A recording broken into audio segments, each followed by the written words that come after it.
Is my philosophy is you look your best to feel your best, and you feel your best to do your best. And so when people feel their best, they go out and they can really conquer the world. And so, in my opinion, what any kind of cosmetic change should be all about. Just making somebody the best version of themselves. We're not changing who they are, we're just making them that.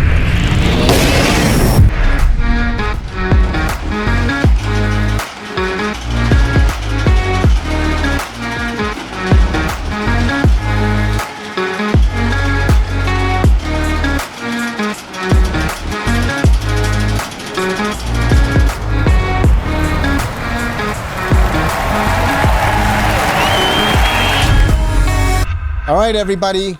Beauty is in the eye of the beholder. And oh my gosh, today are we going to learn so much, not just about that topic, but then applying it into the realm of success in business. We are joined today with the amazing Jason Diamond. We have our co-host, David Meltzer. Thank you for being with us. Thank and you, the beautiful Lacey Book.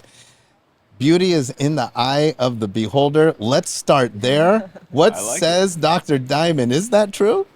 That's definitely true. Beauty isn't it? Well, there are certain characteristics that pretty much everybody finds beautiful through all cultures, through all different types of people.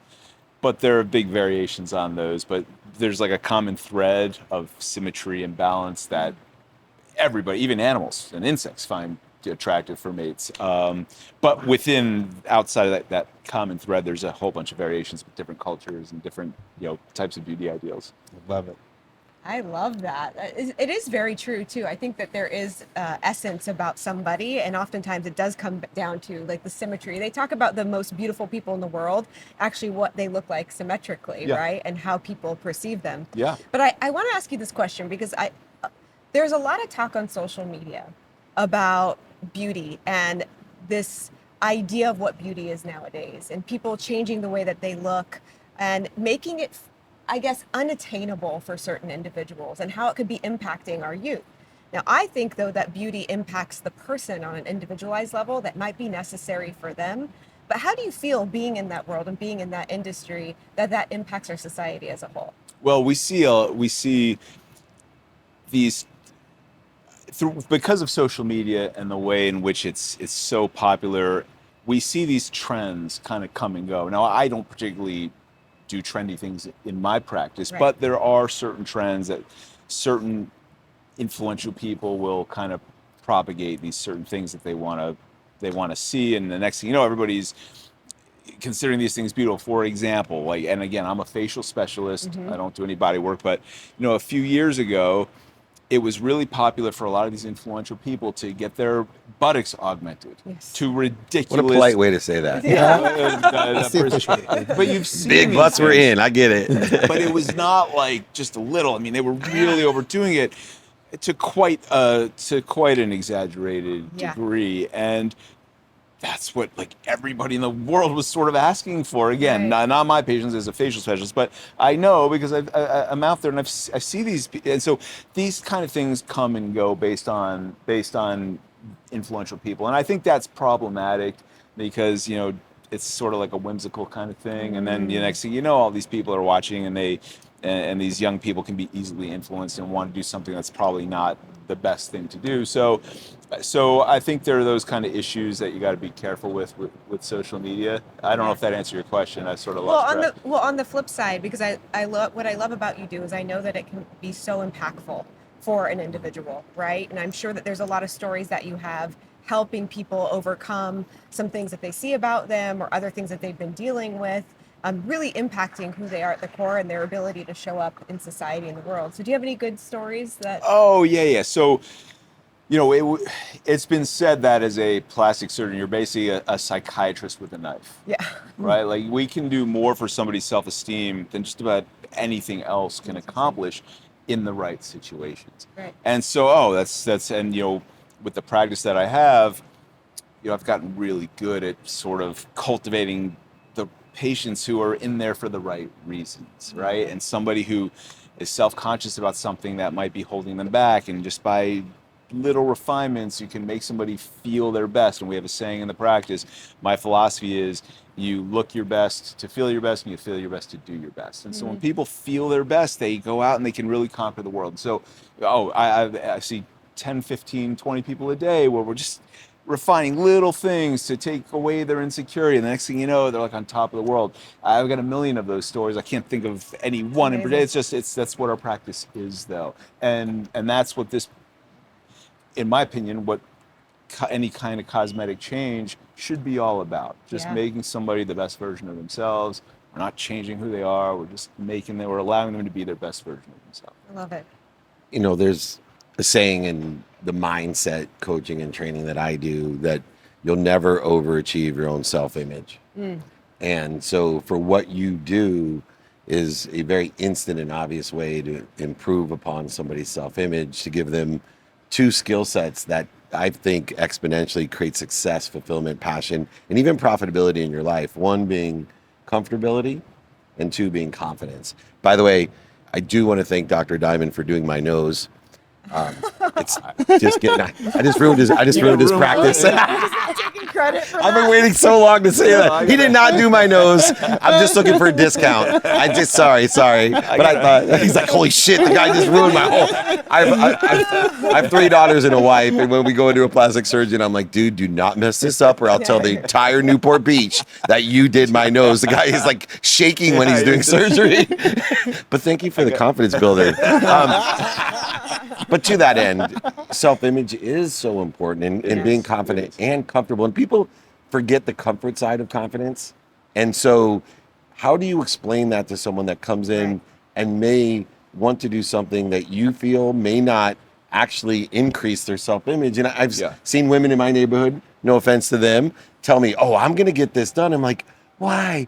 You're like gorgeous. And if you do that, like maybe a bigger butt, or something else. But if they, in the facial realm, I'm sure you have people wanting to do work that you may not feel is of their best interest. There's several components to this. The first is I have to agree with what somebody wants. So sometimes somebody's totally corpus mentis. They're totally psychologically normal and mentally good, and they just think, you know, a certain proportion is going to look better on them, and I have to agree with it. And so if I don't agree with it, I'll tell them, listen, I appreciate what you're asking for, but that's not going to look better on you. Like, it's not going to look better on you. And that's not necessarily a reason not to do something. Like, you know, some things are personal preferences. Somebody wants their lips a little bigger, or they want a little something here or there. There are some things that are personal preferences, but if I really disagree, like, this is not going to help you, then I say, you're barking up the wrong tree. You're looking at the wrong thing. I'll try to educate them as to why that is. The second component is when somebody's not quite corpus mentis, when when something, and they've got an altered sense of their body image, or some kind of body dysmorphia or something like that, or they're not in a mentally good place and they think like fixing their nose is going to save their marriage and things like that. Then I'll as politely as I can tell them, I don't think you're a good candidate. I don't think I can make you happy. And so it's really, from years and years of experience and thousands of people, I just have to be able to identify who the good candidates are, who the bad candidates are. And when someone's not a good candidate, just as gently as I can explain it to them.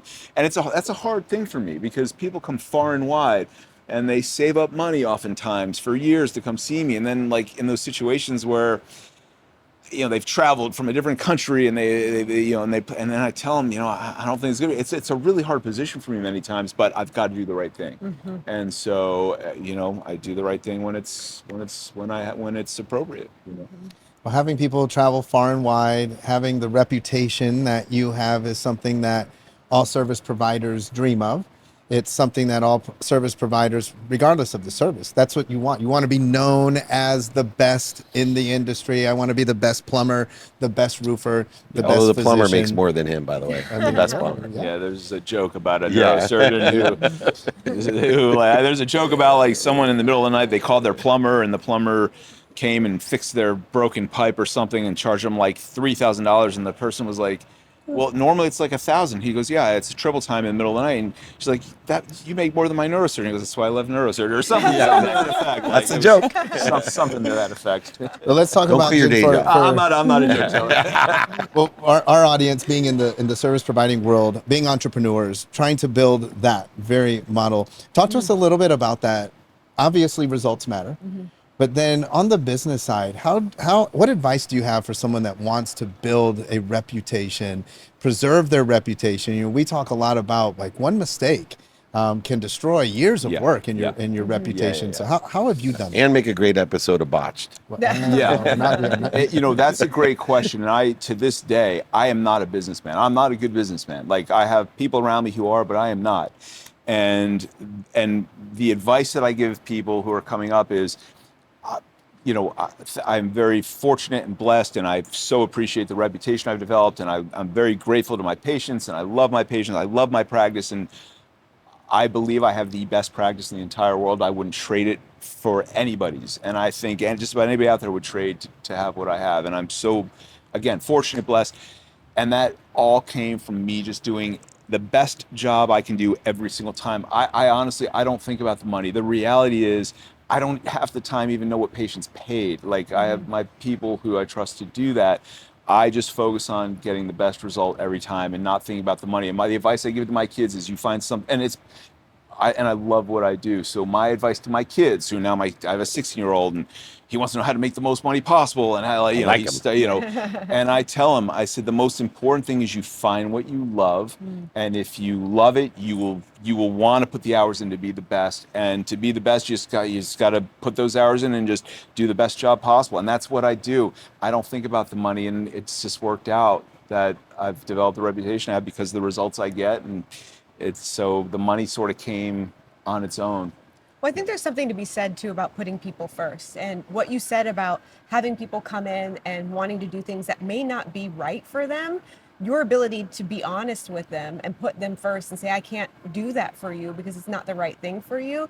That's how successful businesses are made, right? It's not all about your business acumen or how much you know, or can I charge the right amount, or should I charge people this much? Sometimes it's just about doing right by them. Totally. And then aligning it with the brilliance and skill set that you have that allows to create the experience where people will travel far and wide for you. So were you always that way? Like, your philosophy on putting people first and Always taking care of them? My philosophy has always been that, and I've always, I mean, it's a great privilege and honor to have people trust their faces to your hands. Like, it's a big responsibility, and I don't take it lightly. I never have. And so, you know, that's just kind of how I started and how I am today. And it will, you know, if at any point that stops, I retire, you know, Right. And there's one other thing, I guess, that I just thought about that would be in response to your question. In my field, and we all have different fields here, of course, but this probably pertains to many different businesses. But in my field, there are these trends that come and go. There are these things that kind of get promoted real quickly, and they kind of are sexy. Instagram, things go viral. They have these little kind of questionable procedures, but they can catch fire, and then people will ask about them, and you get calls about them. And I never ever jump on. I would never jump on these sort of fatty kind of things. You can make more money quickly, but it's kind of like you can make money quickly, but then when those results, then you can actually hurt people with these procedures when they're not really vetted out. So I'll never jump on things like that. And so again, I'm never really thinking about the money. I'm thinking about taking care of the person, and that's how I develop the practice and the business that we have. Love it. And doctor, throughout my career, I've represented, as a notable sports agent, some of the biggest names in sports and entertainment. And as I've seen the shift of entertainment and celebrity, it's amazing to me that even four of us have any type of brand or any type of community, and actually have celebrity. I tell my wife, I love being just you famous. I go to a club, they're like, I'm there with my wife and friends, and I'm like, hey, can I get in? They're like, just you. It's perfect fame, right? One person a day wants your picture. Nobody's interrupting my dinner. It's beautiful. Or they walk by and just thank you on an airplane. That's beautiful fame. And I think all four of us have blessed to have that thrill. But it does give some confidence to a longevity or legacy when you're creating content beyond your great work.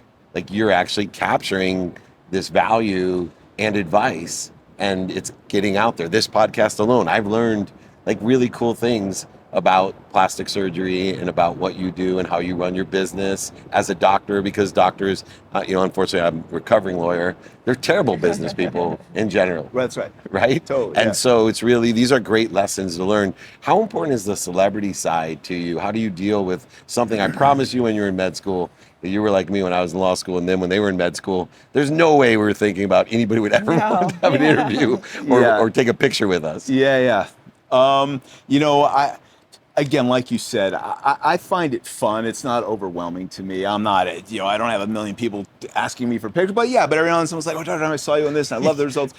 And then people always say, "Oh, I hate to ask you, or I hate to talk about this, because I don't want to talk about work." But I love what I do. So I love talking about it. I love when people stop me somewhere and ask me something, because my favorite thing, it's one of the only things I'm like a real expert at, and I love to talk about it. And anytime I get to show off my knowledge, so I really enjoy it.